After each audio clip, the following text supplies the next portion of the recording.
I've just pressed record and Ali's already burst out in laughter. What are you laughing at? Just your relaxed, casual presenting position that you just struck. I did. I lay back in my chair. I was about to say, "Hey, Ali," but she just laughed in my face. It was brilliant. It was like a kind of lounge singer. Welcome to the Showstopper podcast.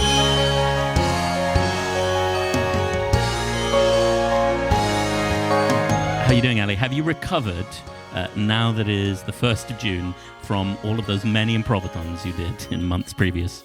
What is recovered, really? I still feel quite hazy and light on my feet, which is a lovely feeling. I feel attached to everything and nothing at once, Andrew, which is quite a nice place to be. It's very nice indeed. We've done some lovely Showstopper touring gigs of late. We really have. Just this week, the beautiful Theatre in the Round, Stephen Joseph Theatre in Scarborough, you played Snow White and I played your prince, Axel Charming, the motorbike-obsessed Meatloaf impressionist. Incredible. Never have I seen a more epic Meatloaf homage than that motorbike and brilliant rock tenor ballad you sung in the round. Spectacular. It was a whole lot of fun. Yeah. And you were Snow White going to university. Yeah, it was so nice. She ended up at Harvard and it had all the typical, sort of Legally Blonde type tropes, really, with the quad, and all the different types of students and stuff. But it was a sort of mashup of Legally Blonde, Into the Woods, Tangled, Snow White, of course. Rumpelstiltskin was who you're not allowed to say his name, Absolutely. very much like Beetlejuice. Yeah. I've said both their names now, so... No, that's all right. We're in the real world. That's fine, yeah, you're right. So I'll probably be okay for the rest of the day, probably. It was a really special show, very fun. How are you? Fine. Okay, we'll leave that. This month's guest on the Showstopper podcast is the amazing Jordan Benjamin, who you've worked with him. Yeah, what a guy. Super talented. The most amazing swing on panto at the Newbury Corn Exchange. Yeah. Brilliant panto, written by Plested and Brown. Check them out. Hilarious. Yep. And Jordan Benjamin just came in there as the solo ensemble male and... covered everything, nailed everything, and I thought, who on earth is this kid? Cut to 6 months later, playing Mayor Goldie Wilson in Back to the Future. Back to the Future on the West End. Absolutely incredible. Amazing stuff. He is just the nicest chap as well. Yes, such a sweetheart. Very open, willing person. Like, if you could wish for a better energy in an improviser, I don't think you could find it, really. We had this chat backstage in the West End. Duncan Walsh Atkins was on keys. And we also had Showstopper Justin Brett with us in the room too. It's so nice to have Justin in the room because he is like the sort of hippie of Showstopper, isn't he? Yeah. Big Communal heart and just loves the hangout, which is so great. Let's have a listen. All right.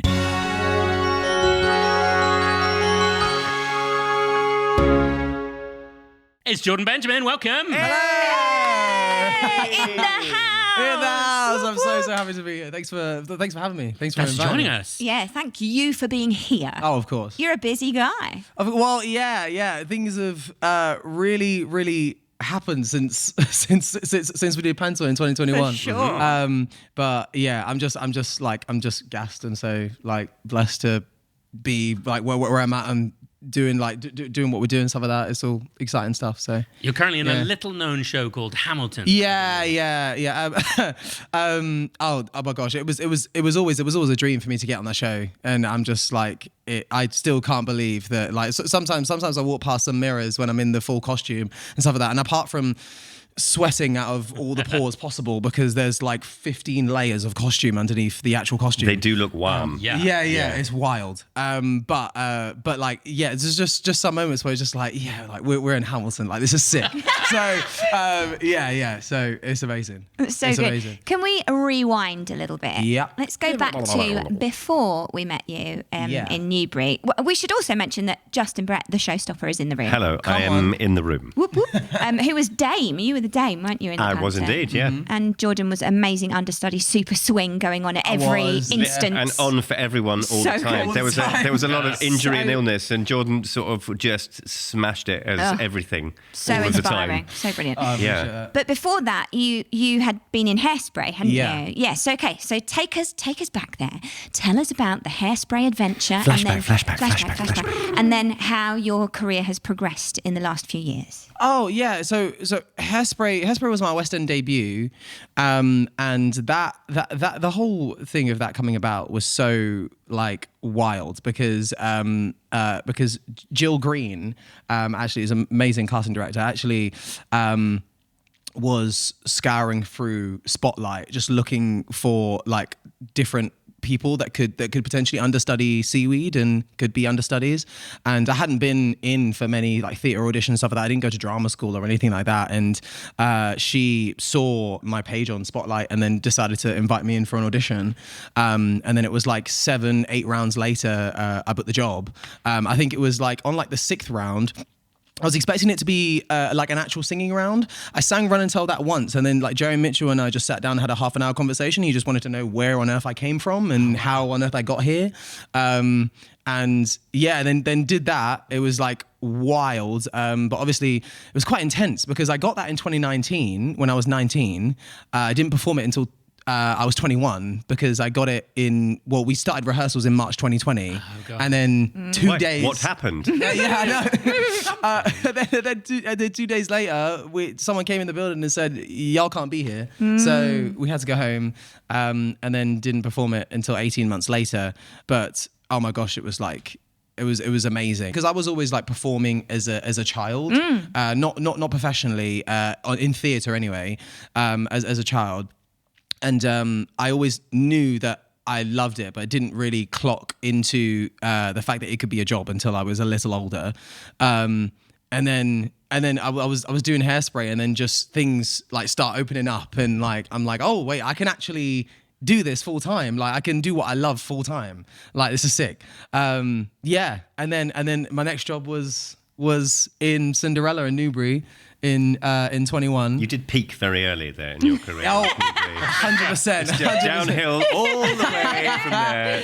Oh my, yeah, but that was so sick. Like it was such a good time. Do you know what? It was always because that was the first time I'd been away from home as well, and I think that was like one of the things that like I loved about it because obviously the company and stuff like that was just like amazing, and like I'm a big sucker for Christmas, so I always wanted to do panto. Oh, I remember that you wanted Christmas with your family though, didn't you? And you went home, you made that amazing trip back. Yeah. That was like because I think around that time was when like a really bad COVID strain happened in London. I think that was like Omicron or something. Yeah. Around that time, so like so we'd kind of missed it, but everyone at home was getting it. Yeah. So there was like there was things that meant that I either hesitated to go home or like had to travel and blah blah blah. But it was such a cool time, and when I came home, I was like, family, I love you so much, but I need to move. Because now that I've had the taste of like what it feels like, there's like some independence and stuff like that, I'm like, I need to, like, I love that. So I need to have my own space again. So, yeah. But then since then it was just like I did a small play, and then I went into Back to the Future, and that was like my first like principal job, and then things just opened up from then. So it was brilliant. crazy. Did you have a good time on Back to the Future? Yeah.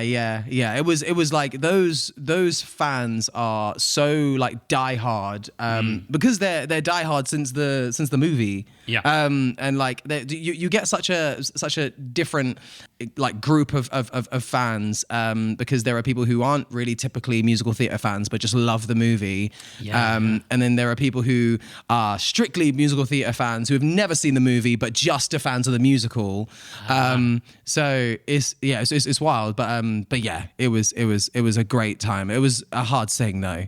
Like it was a hard sing, but it was a great time. And were you a fan of the movie before you went into the show? I'd never seen the movie. Really? Yeah, I'd seen the show once. Yeah. And that was just after we finished Hairspray, and we went as a group to go and support because I think one of my mates was mates with Cedric, so we went to support him.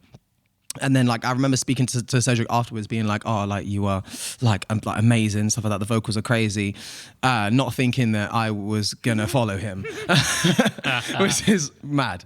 But yeah. And you were playing the mayor. Yes, yeah, I was playing the mayor. I was playing Mayor Goldie Wilson, and that was sick. Even like looking back and getting to sing a solo at the Royal Albert Hall at Magic at the Musicals. Yeah, wow. Gosh, that was a moment, but Lord, I was bricking it. I was after Phantom of the Opera, and I was like, how am I supposed to follow this? Like, it was a ridiculous number. It was a lot of fun. Wow. You it was a lot of fun. In that show were so utterly brilliant. Oh, thank you. So we got some last minute tickets. Do you remember we came and saw you? Yeah. And we had Alana and I. We got a last minute thing. We got a ticket. The last minute was like, I had no idea you were in it. And so we're up in the gods because it was a last minute GP thing, and we're watching the show. I was like, I recognise that. Oh my God, that's Jordan. Yeah. Oh my God, he is. And I was genuinely, I'm even tearing up thinking about it now. You were just so brilliant. And, we did Panto, and you're like only still 9 years old or something. Yeah. But we did Panto, and I was like, oh, he'll be great. Like, you'll mature over a few years. And, I had all this kind of, lovely book. And then you came on, you absolutely stole that show. And your energy was contained and beautiful and measured and spot on. And it was just one of the best musical theatre performances I've seen. Because I knew you, I was so proud to know you. You were just great. And it was such an utter joy to watch you in that show. But did you like it? No, I thought he was awful. No, really, it was a real delight. No, I appreciate that.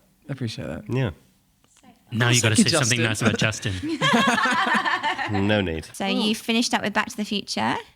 Yeah, I finished up Back to the Future, and literally, because I was doing double duty for a few weeks because I went straight into the Little Big Things. Yes. Yeah. The thing is about the Little Big Things though is that door opened straight after Hairspray, because straight after Hairspray was the first workshop of the Little Big Things, and so I was Dom Fraser the whole way through all the workshops and then doing the show.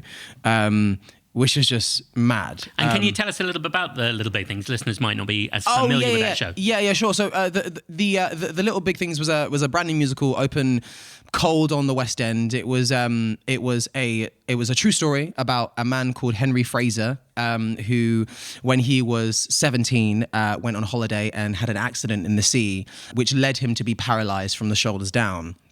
And his entire life changed. He was really like active rugby boy and stuff like that, and so was his brothers and all his family. But then everything changed. He dived in shallow water or something. Was it? No, yeah. He thought that it was a lot deeper than it was. Yeah, I remember. But then he hit his head, and the whole musical was about how he obviously had his like struggles and of like trying to pick himself back up, and also focusing on the people that kind of helped pick him up in like his family. And I know his physio, who was played by my now fiance.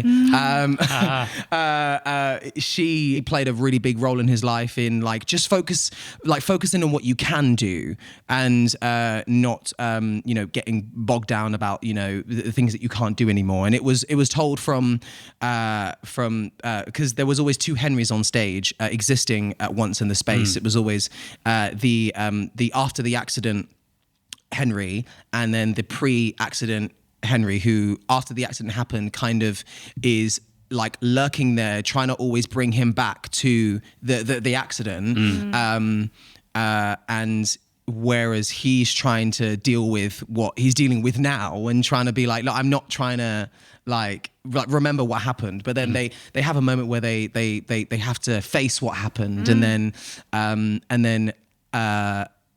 there's just a beautiful moment near like the end where boy Henry, who's played by Johnny Ames, after like reconciling with the family and stuff like that, like he just turns to man Henry and just goes, I can't wait to be you.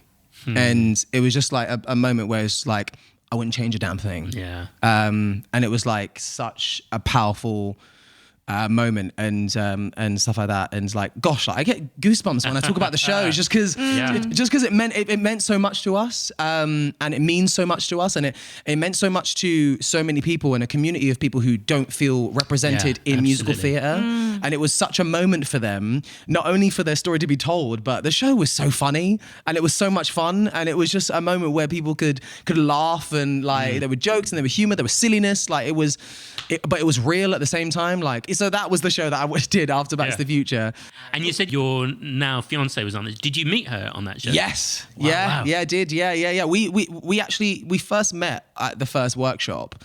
But like it took us all the way till we actually started rehearsing to actually like realize, oh, we've actually got a lot in common. Like, and then we became really good friends, and then that turned into us being together, and then that turned into getting married this year. Like, congratulations. Yeah, wild. so lovely. Wedding planning is stressful though. Yeah. Wedding planning is stressful and expensive. Why is everything so expensive? Oh my gosh! Sorry, I'm just going to go on a tangent. So someone tried quoting to our wedding planner listeners. We still love you. Someone tried quoting us $6,000 for flowers. Oh my god! Just flowers. Just one centerpiece, and they were like, "Oh, but our flowers are $6,000 minimum." I was like, It's what? Crazy. And just because it's a wedding, if you Exactly. if you pretend that it's a birthday party, everything will be half It'll be price. fine. No way. Serious. Yeah, it's wild. Yeah, It's they wild. ramp It's it wild. up. It's wild. My goodness. We got yeah. all ours from Aldi. It's £6 from Aldi these days. Other supermarkets are available. Yeah. I did the little big things and stuff like that, and I absolutely loved that job and everything that it brought, and I still miss it even now. And then went from that to Hamilton. So brilliant. Yeah. So when you were growing up, you said you did musicals when you were younger, or you did theatre when you were younger. So did you grow up listening to Hamilton and now you're in Hamilton? Does that timeline work, or did it come out? When did it come out in your childhood? It opened Broadway in 2015, so I would have been 15. Right. But I hadn't listened to it or anything until like 2020. Okay, yeah. Or 2021 when I watched the Disney Plus version. Oh yeah. Okay. Yeah. So that was like my first introduction to Hamilton. Sure. And oh my gosh, like even when I watched the Disney Plus thing, I remember like my dad isn't like the biggest like musical theatre fan or anything like that, but me and my older sister Jade, we were sat down and we were watching it, and my dad just came in about 5 minutes in. He was like, "What are you watching?" And we were like, "We're watching Hamilton. It's a musical." And he was like, "Oh right, okay." And he sits down, but I think he sit down to do something. But that half an hour in, I look up and he's not doing what he's doing. He's just watching it. Wow. But so he was especially gassed that I was in the show. But yeah, I think that was my first introduction to Ham and stuff I like love that because I think dads are into Hamilton. My dad's into Hamilton as well. It's because of the history, isn't it? The whole American presidents, like, they love it. It's kind of square and cool at the same time. Exactly. That is Lin-Manuel Miranda, isn't it? He is square and cool. Yeah. So true. There's a lot of legislation involved. It's kind of like Star Wars as well. That's square and cool. They stand there and talk about policy, and then somebody gets shot. You know. Yeah. So Star Wars is Hamilton in space. Jordan, you are having an amazing time on Hamilton, aren't you? Because you have actually played Alexander himself as well as your brilliant role as Lawrence, haven't you? Yeah, I have. Yeah, the way that covering works at Ham, it should be. It should be a common practice anyway, in that we have something that we call soft cast change, which is the rehearsals before the rehearsal starts. So there's about 4 weeks in April where covers and swings that have either like a really big cover or something, they come in, just them, and they rehearse it as if they're the role. So before the 6 weeks of rehearsal started, for 4 weeks, I was Hamilton. And I sat down, had one-to-ones with the director, one-to-ones with the musical director when we had sessions and stuff like that. And I think that's why, like, so many of the covers, like at Ham, when they have debuts, a lot of people are like, "Wait, what? They haven't done it before?" And I was like, "Well, that's because we we did just so much work and stuff, but so much like one-to-one work instead of me trying to pick up little tidbits and stuff like that from sitting in the back of the room. That's so refreshing, isn't it? Yeah. Like, what a great way of working. Yeah. And you know that, and again, that would have been a nightmare in that 6 weeks. Me trying to learn Lawrence Phillip, which is already so much context, so much history that we learn, and then having to also keep like one eye looking at what Hamilton's doing and trying to note that as well. Oh my gosh, it would be it would be a nightmare. So so that's why I felt really, really like prepared and stuff like that. So I think I was way calmer than I thought I'd be when I did it. I just worked with Roshani Abbey. Yeah, and she is. I did panto with her, and she's absolutely brilliant. Yeah, and she's amazing. And she like plays everyone, but but she seems very, very late. So she'll go into the tour for a bit. She'll go into West End for a bit. They could call her up and go, can you cover a couple of things? She goes, yeah, sure, and just turns up and does that. She's got no panic about, oh my god, I could go into the show. It's like she's just kind of, oh yeah, I'll pick that up, blow the dust off that thing, and that's the way it seems to work. It seems for sure. Brilliant. People always call it like a well-oiled machine and stuff like that, but that's just because they do so much work to just make sure that everyone is prepped and stuff like that before being signed off and stuff like that. Like, you know, it's a common practice that most people won't get signed off until you are teched and you've had a cover run and stuff like that. So there'll be cover runs and techs months into when we started shows. Like we started shows in June, people didn't finish rehearsing until end of September, October. And like they were still rehearsing still teching through us doing shows.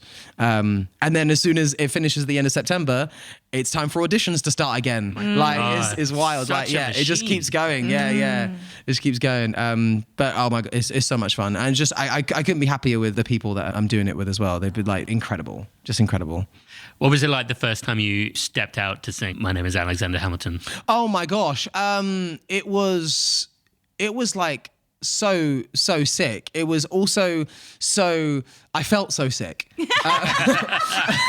Like it was I was like, because the whole time I'd been in like Lawrence mode and Philip mode and stuff like that. And it's when you're Hamilton in the musical Hamilton, it's just like, and at that point, the lights on you, everyone on stage is looking at you, everyone in the audience, history has its eyes on. Do you know what I mean?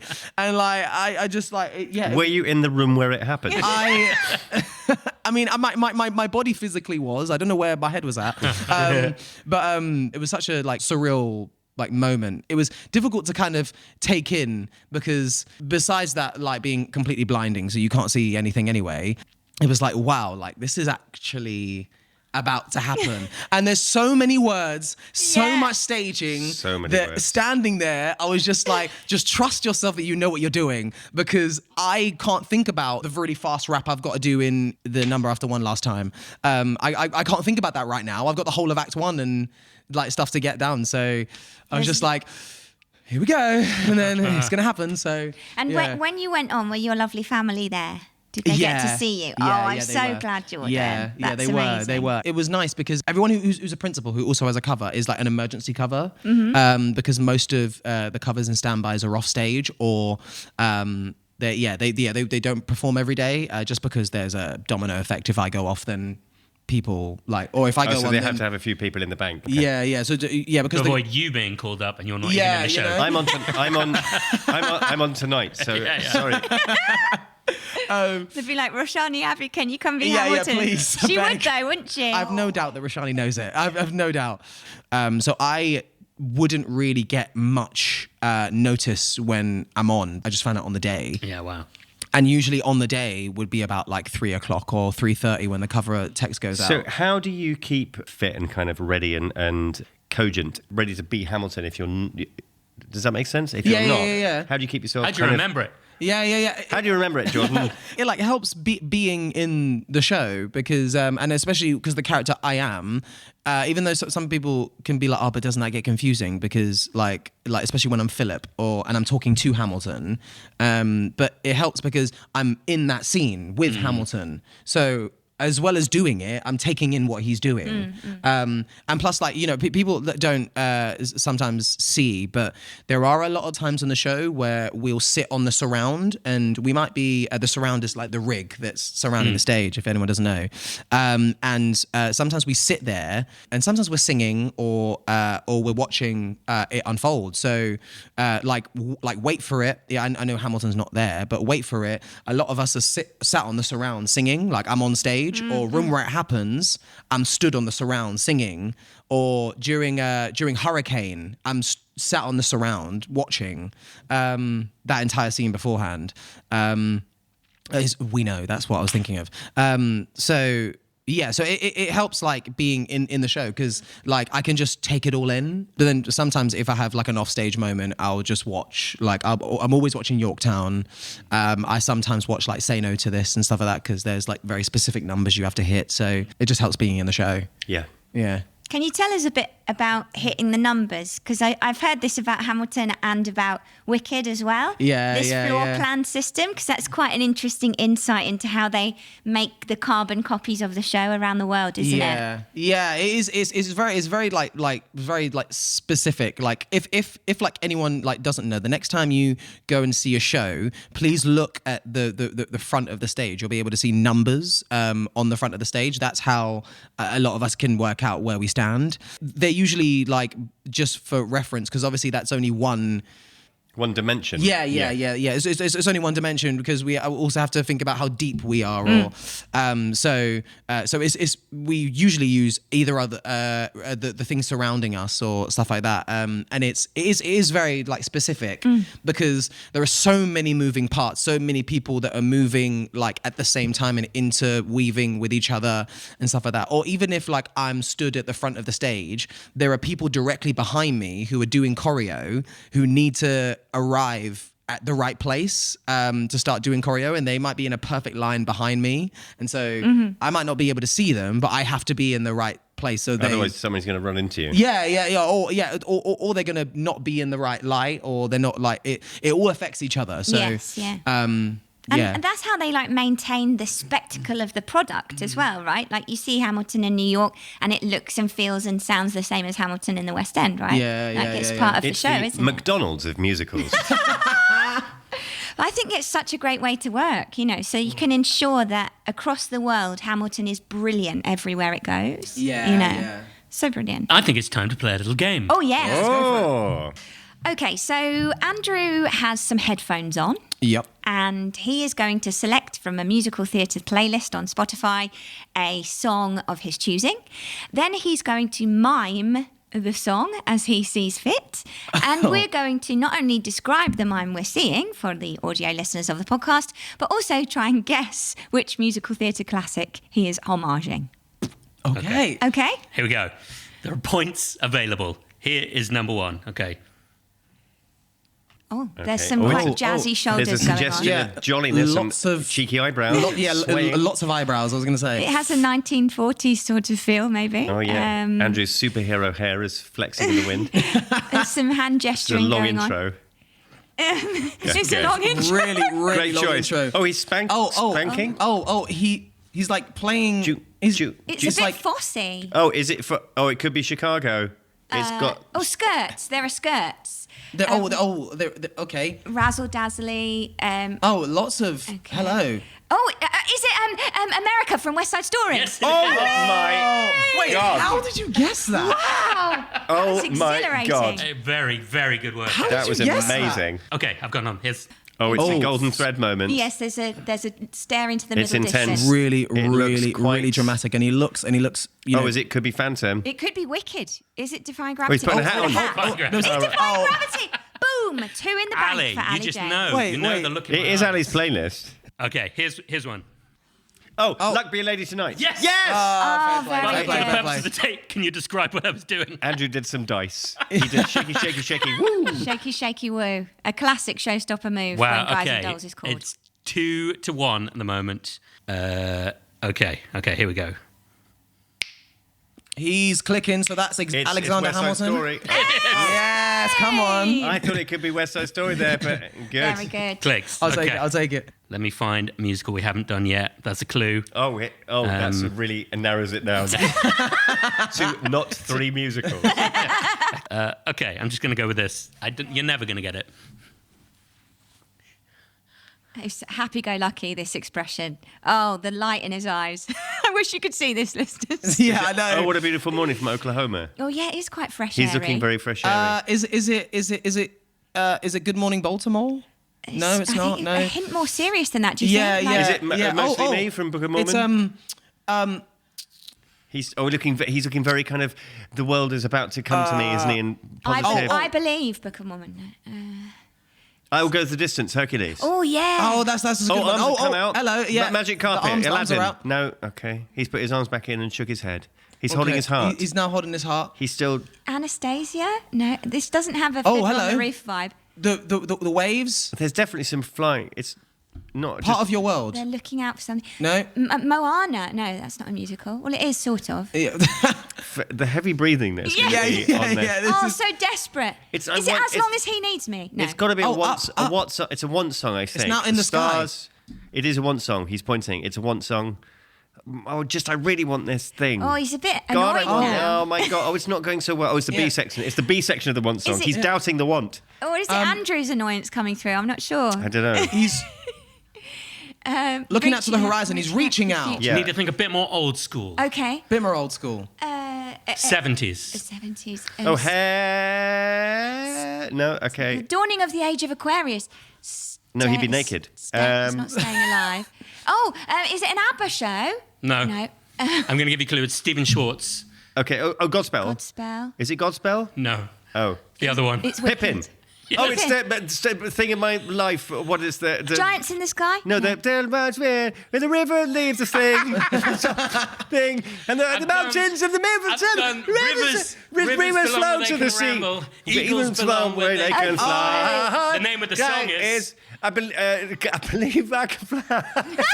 I believe I can touch the sky by Stephen Schwartz. Dream about it every night and day.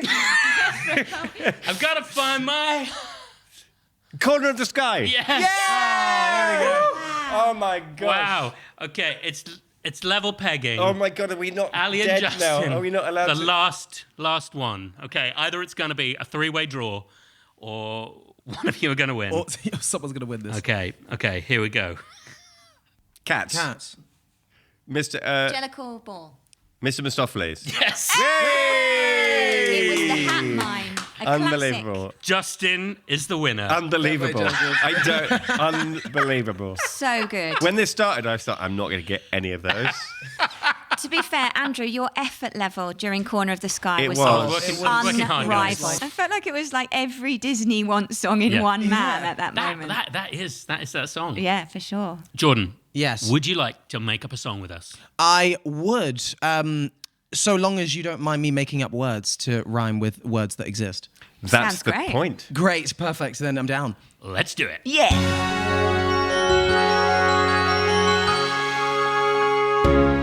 We've spun the wheel for a letter, and the letter is F. Mm-hmm. I think we could maybe do a song about being frozen in time. Frozen in time. Okay, yeah, I like that. 500 years ago, I was frozen in time. I can't find a reason, I can't find a rhyme. But now until the end of my days, I need to find a way out of this place. I'm frozen in time. I'm frozen in time. And I'll be searching all the cosmos for you. I'm frozen in time. I'm frozen in time. So I'm searching through the cosmos for you. And I'm like Steve Rogers, I can't find my shield. And I'm trying to get out, but you won't yield. And the space-time continuum, it doesn't seem to have my back. And I know I'm ready ready for the next attack. I'm frozen in time. I'm frozen in time. And I'm searching through the cosmos for you. For you, for you. I'm frozen in time.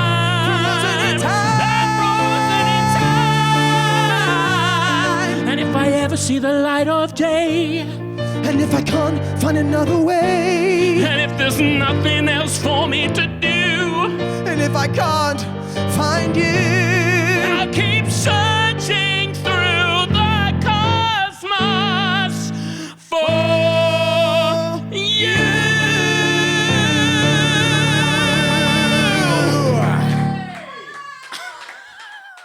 Somebody. That's great stuff.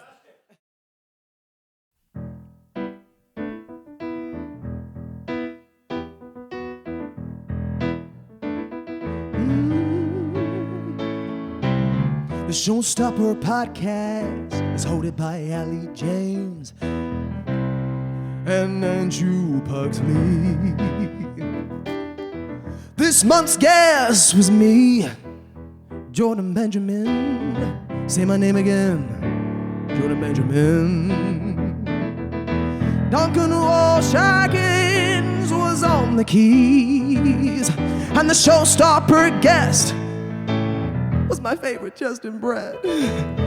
It was mixed and edited by Andrew Pugsley. This man's a G.